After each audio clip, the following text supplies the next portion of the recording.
Hello, we are Geeks Assembled, and today I am joined by Susan, and we are talking a 1957 movie,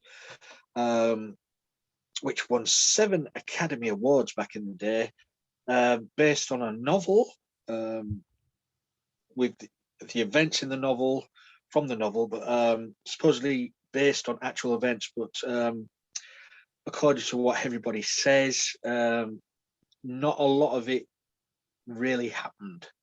And characters' names and all the people were all fictional in the movie, so there's not many real people represented in this movie.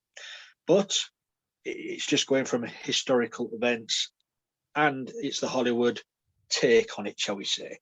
We are talking The Bridge on the River Kwai, starring William Holden, Alec Guinness, Jack Hawkins, just to name 3 there. A story of prisoner of war,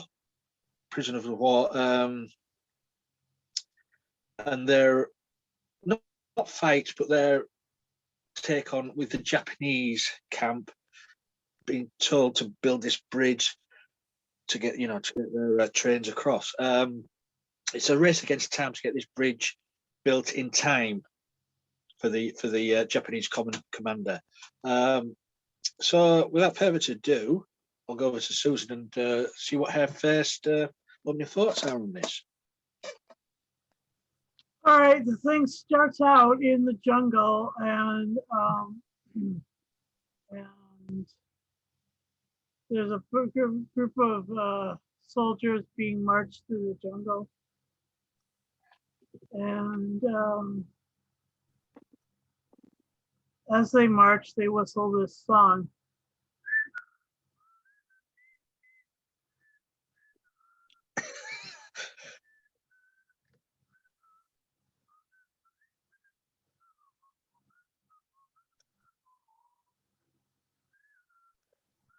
Yes, yeah, dogs may hear that, but I can't.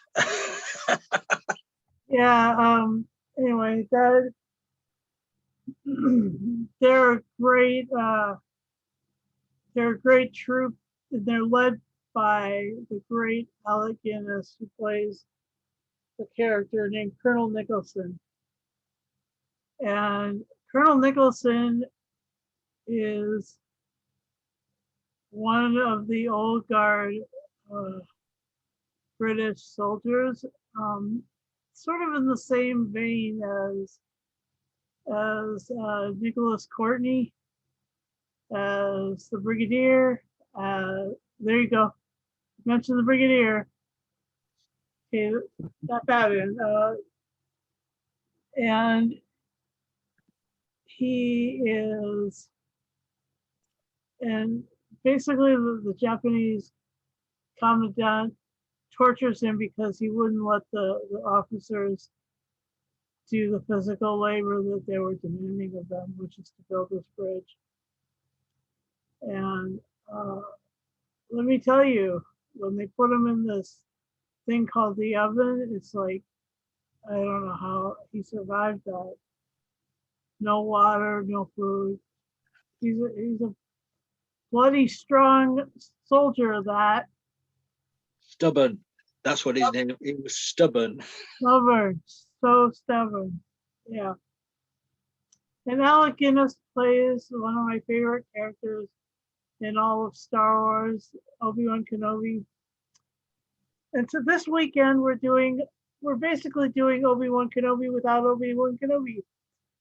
We have Alec Guinness, and we also have Ewan McGregor in our second podcast. I love Obi-Wan Kenobi. I love him. I love Grandpa Obi-Wan and young guy Obi-Wan. He's great. Anyway, so yeah, it's a really good movie. It's really heartbreaking in parts, and then at the end, but there's some real exalted stuff when Shears ends up going to the hospital and meeting up with the British and redeciding to join and go back to the camp. and stuff. That was brilliant. Um, that was a really high moment. And then, but I'll tell more of my favorite moments when that part of our podcast comes up. But anyway, yeah, back over to you, Lee, and I'll rifle through some of these images I found. Yeah, it's been a while since I last watched this movie, so it was good to sit down and rewatch it this week. Um, yes, it's set in World War II, but it's not a war movie. It's it's it's a movie about opposing characters. Alec Guinness's character, the Japanese commander's character, clashing, and both of them not really giving in. Eventually, the Japanese commander starts to give in to the British way of doing things, which was quite funny. But as you say, Alec Guinness, whatever he did in movies, he changed. He was like the chameleon of movies, like David Bowie, the chameleon of pop. He Any movie he was in, put a wig on, put some false teeth on, but he changed character every time. Did Alec Guinness, and this character of Nicholson, the stubborn British officer, was such a great character. First, in the movies, first you feel for him, Yeah, you do. you do, and then maybe three-quarters of the way through, you think, what the hell is he doing? Because you think has he been in the cooler for too long? The heat and all, has it got to him? He's working alongside the Japanese, helping them build this bridge. What's going to mostly win the war for their side? Getting materials across the river. And set up their empire. Yeah. You think, what the hell are you doing, man?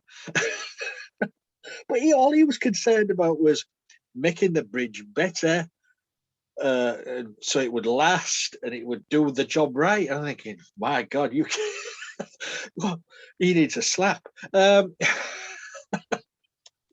they say that William Holden, um, I would think, one of the most underrated Hollywood of actors of his day.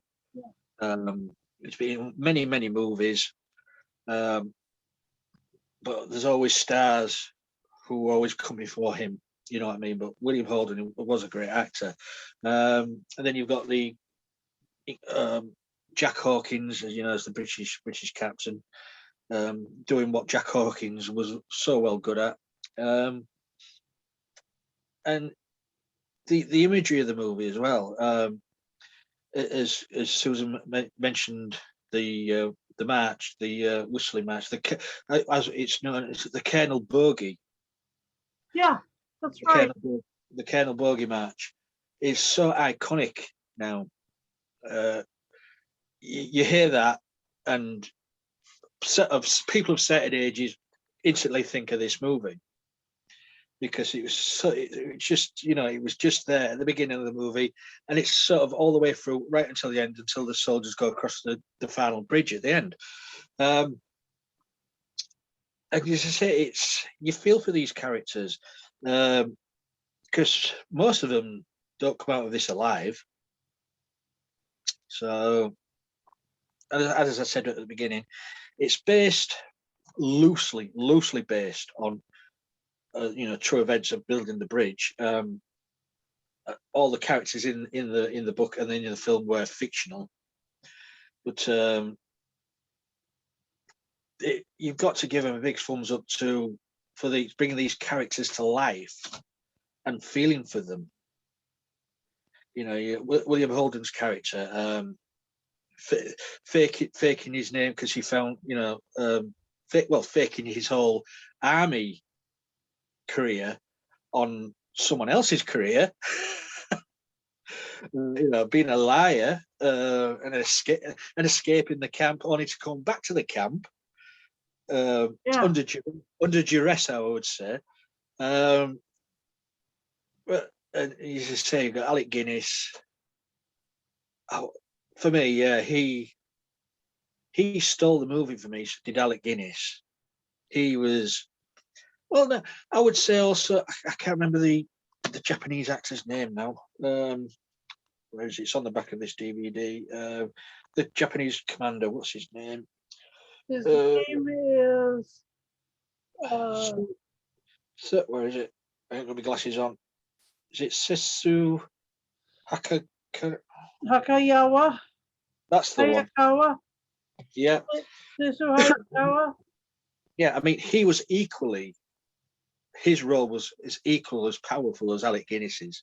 Yeah, Um, they were sort of totally opposite of each other, loggerheads with each other.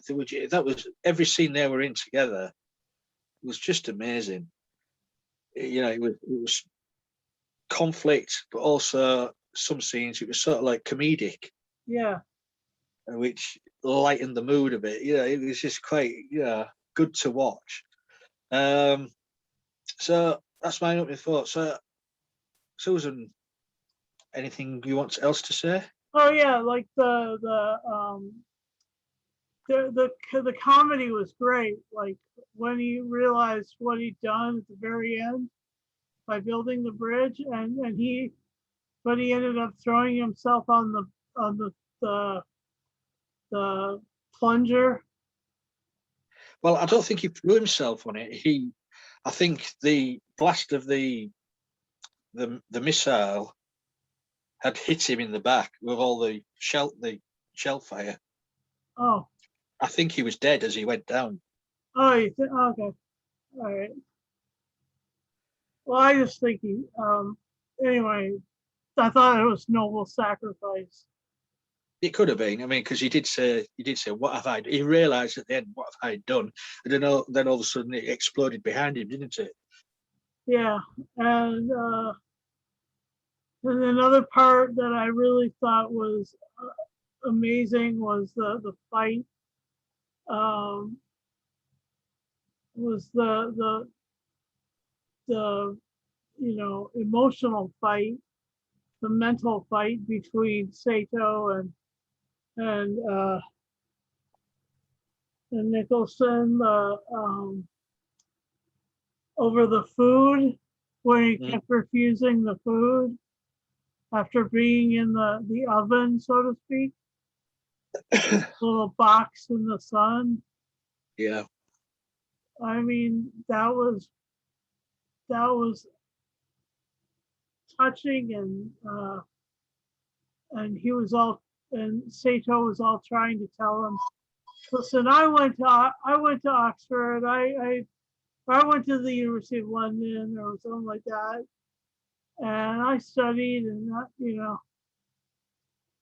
I just think, wow, he's sort of broken in his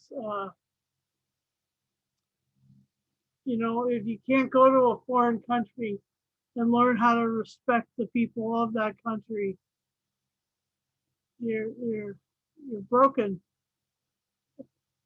You're a broken dude. And so this guy Sato was a broken dude. And even though, Nicholson with the Geneva Convention reading it out to him, apparently keeps it in his breast pocket. And he smacks him and he smacks him and he throws it away. Yeah, I've seen this movie a lot. I mean, love I really do love Alec Guinness. I think he's a great actor. Um, and I liked a lot of these escape movies or these movies about camps, like Great Escape and Stalag, and this one they took Sato's speech word for word and put it in Star Trek, what is it, 6? Yeah, 6, where they send them to the Gulag. Welcome to Gulag Rodopente. There is no tower. There's no barbed wire. Hmm. You're you're never going to get out. There's a beaming shield. That was the only part that was different. There's a beaming shield. Okay. Welcome back to World War II, eh? Star Trek? Yeah, that was good. Anyway, so I enjoyed watching this again. Other moments that were great were when Nicholson was like, trying to figure out the best possible way to build this thing. Mm. And I mean, like, he's just like, if we put it not there where the pylons are sinking, but we do it over here where it's bedrock, and then shore it up, and that would be better. So they move the bridge, and it's just it's it's quite amazing. Anyway, um, and let's see. Oh, I like the nurse. I like the scenes with Shears and the nurse, because you just got the sense that he thought he was home free, and there he was, and he didn't make it. It's true. Anyway, war is hell. So yeah, those are my favorite moments, and I'll show these pictures again the way through. Uh, yeah, back over to Yeah. you. Thanks, Susan.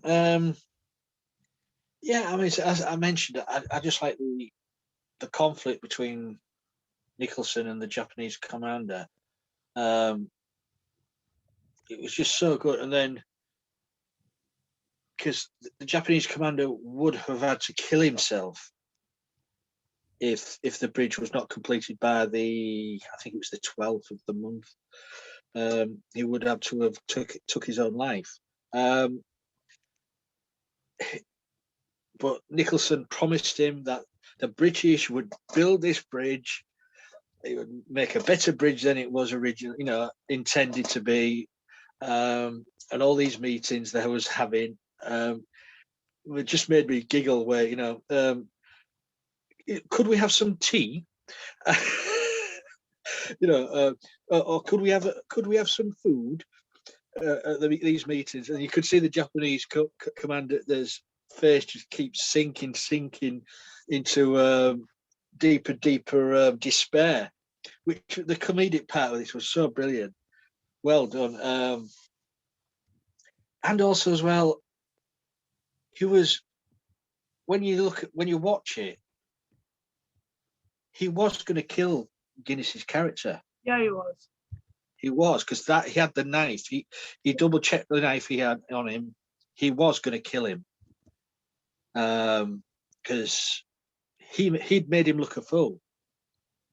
Yeah, in front of his men. He gave into Guinness's demands to do this, to do that, and that was undermining his authority. Yeah. And he was going to kill him, but it didn't happen because he got it in the end. When they went to investigate the wiring of the explosives on the riverbed. I think the only gripe for me, it's only a small gripe, is the length of the movie. It's nearly 3 hours long? Yeah. Which I think, on me personally, was dragged out a little bit. they could have done this in maybe, I don't know, 2 hours, 2 hours 20, but nearly 3 hours.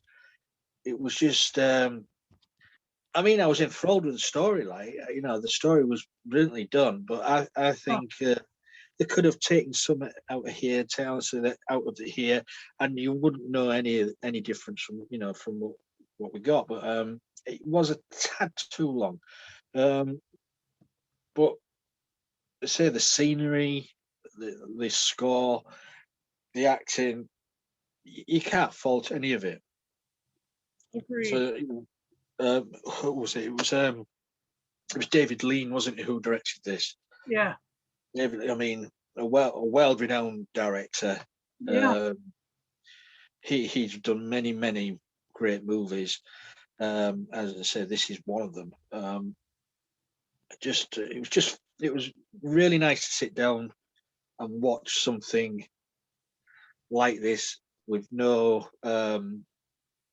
CGI, special effects, over the top stuff. It was just a down to earth story of With a big explosion at the end. yeah. But I mean, I'm on, But, I'm but only one, not yeah, Michael Bay.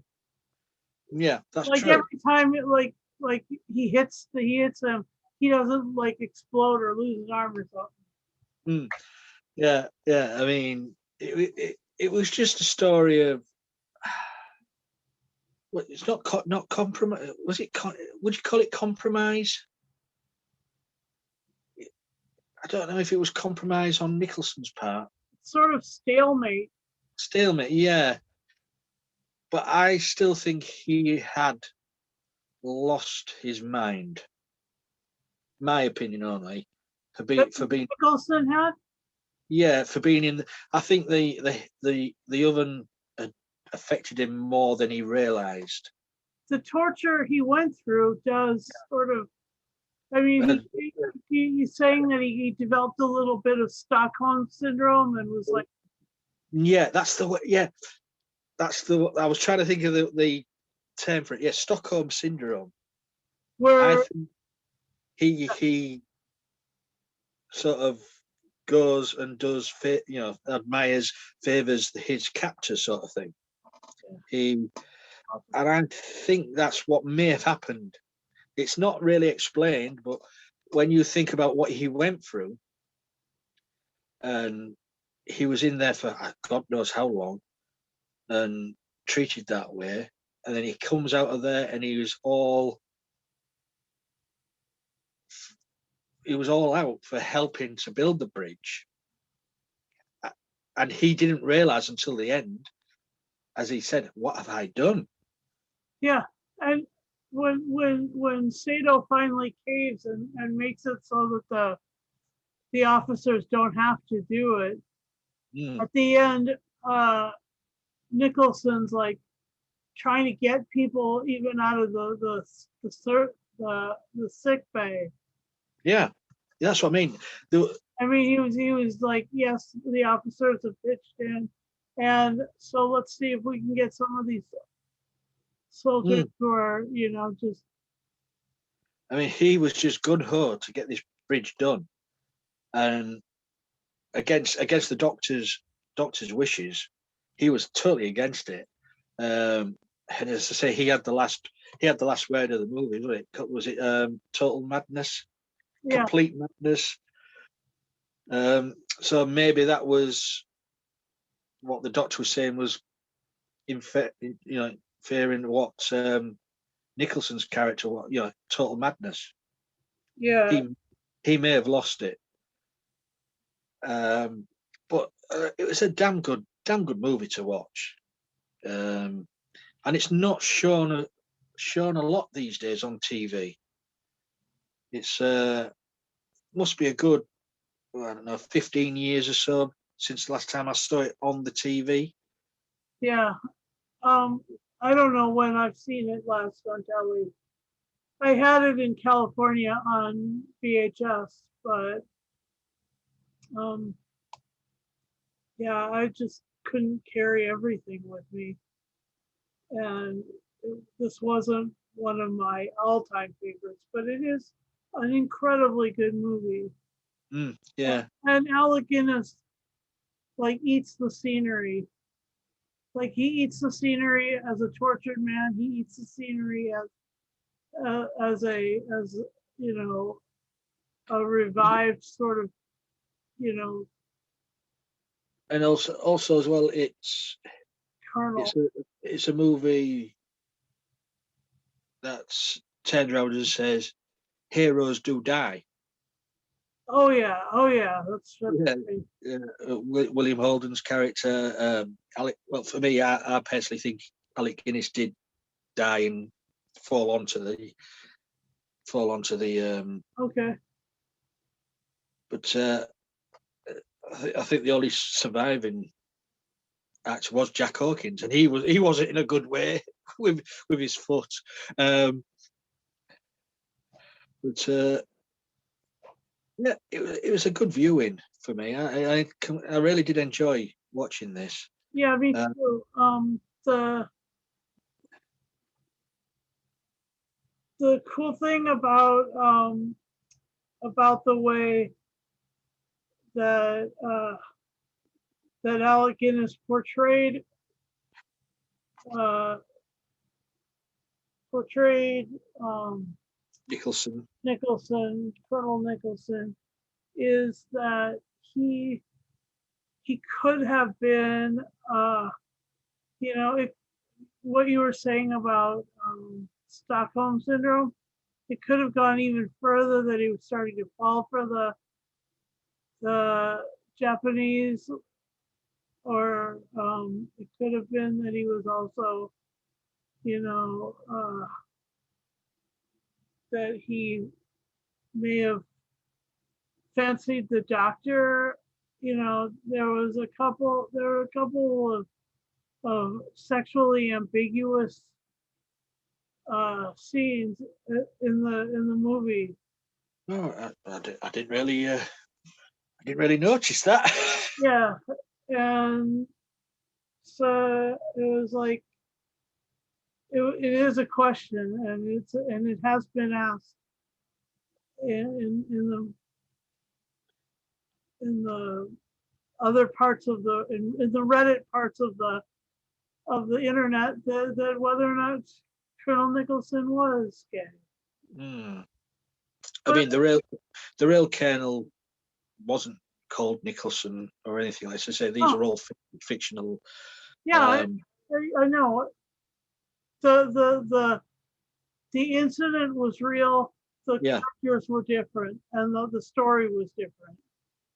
that's true. And also as well, in the real prisoner of war camp, there was treated even worse what was portrayed in this movie. Oh, I bet. Oh, geez, There was, I bet. yeah. Uh, I'm just looking at I mean, it won 7 Academy Awards. I'm just looking at the top of the list. It won the Best Picture. Oh, It won the Best Actor for Alec Guinness, well deserved. Uh, Best Director, David Lean. So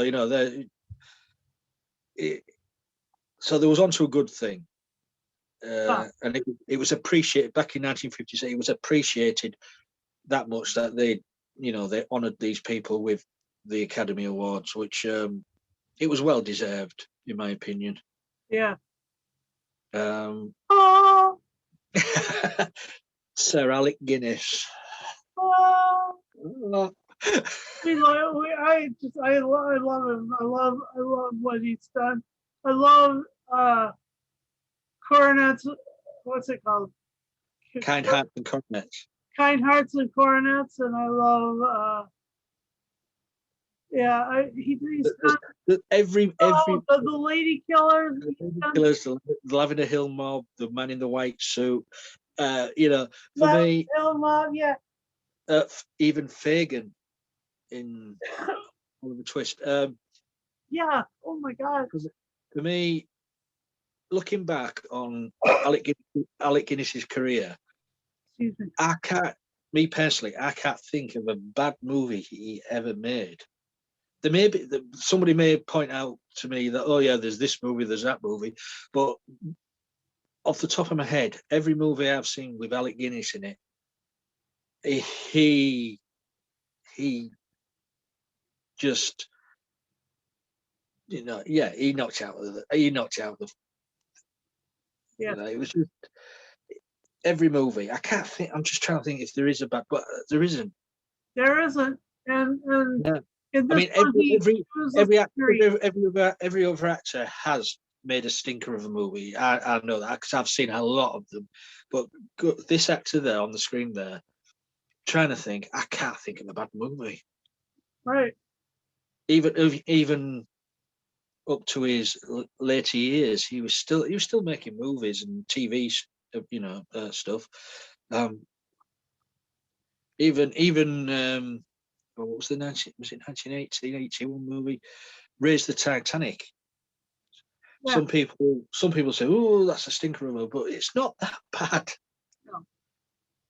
I know he wasn't in it much, but he was in it. And there's, of course, without him, we wouldn't have got the old Obi-Wan, of course, as Yeah. we mentioned earlier. Obi-Wan, and the fact that they had to cast you into who kind of looks like that, new younger, Yeah, older Ewan McGregor looks like younger Alec Guinness, and um, everybody all along has had to vocalize the way Alec Guinness did that character, and the fact that that Obi-Wan's character um, started in the very first Star Wars thing ever and went all the way through to the very end in voice or in Force Ghost or whatever, all the way through. and As, he as ubiquitous as R2D2 and C3PO. and he was a shrewd actor as well, because he wasn't a fan of science fiction. He made that blatantly clear in most of his interviews, and he wasn't really a fan of Star Wars. Was Alec Guinness? It was just another job to him. But he was a shrewd actor because he agreed to get a certain percentage Yeah. from the Star Wars franchise. Yes. Brilliant. That wily old fox. Brilliant. Absolutely stinking brilliant. But going back to this film in question, the Bridge over the River Kwai, on the River Kwai. It's a classic. That's when people say classic. That is a classic. Not the likes of Pulp Fiction. People say that's a classic. No. That's a good movie, modern day, sort of modern era movie. This is a classic. Yeah. Enjoyable from beginning to end, in my opinion. So, anything else we'd like to say? I will, because of how beautiful this movie is, how rich, how heartbreaking, and then how exalted it is in other places. Because they bring you down, then up, and then crash you down at the end. I'll give this 9.5 pylons out of 10. Well, let's see. Just because it was just a tiny little bit too long. It could have been edited down a little bit. I'm going to go with 9.5. Yeah. As well. It's not. It's only that half point, but 9.5. What shall we go? 9.5 Chinese water torture treatments out of 10. With that, Torture. there was that funny clip in the movie Yeah. where the Japanese commander shouted at the soldier outside when it was absolutely pouring down. Yep. And he was sat down and he shouted at him. He had to go stand up in the, the rain, but it was just pouring on him. I thought that was a little bit. The humor was there. There was a lot of humor in it. Yeah, I mean, it's a story about prisoners of war, being forced to build a bridge, but the humor was there. They were. So that's our little review of Bridge on the River Kwai. So I'd like to thank you, Susan, as always. Well, And we'd like to thank Sir Alec Guinness for being such a wonderful, wonderful actor, which he was. And you guys out there, I'd like to thank you for your support. And if you don't support us, why not? And why don't you support us? Get supporting us. Please subscribe to our YouTube channel. Press the notification bell, and you'll get notified every time we put up a new video. We're on YouTube, as I've just said. We're on Twitter. We're on Facebook, Instagram. Please leave a comment on our video. Let us know what you thought of the film. Let us know, suggest something we'd like to review, and we'll try and get it onto our list of things to do. yeah. And if you want to be in the casts and in the group, please just message us and we will try our damnedest to get you on as soon as possible. Because, new faces are always good to see on here. Yeah. Fresh blood, as we always say. We like to mix things up every now and again, and new people are always welcome. So that is our little review. So I'd like to thank you all again, and until next time, be safe and be seeing you. Bye for now. See, we can't whistle. I can't. No, it's not coming out. Oh, sorry. See you later.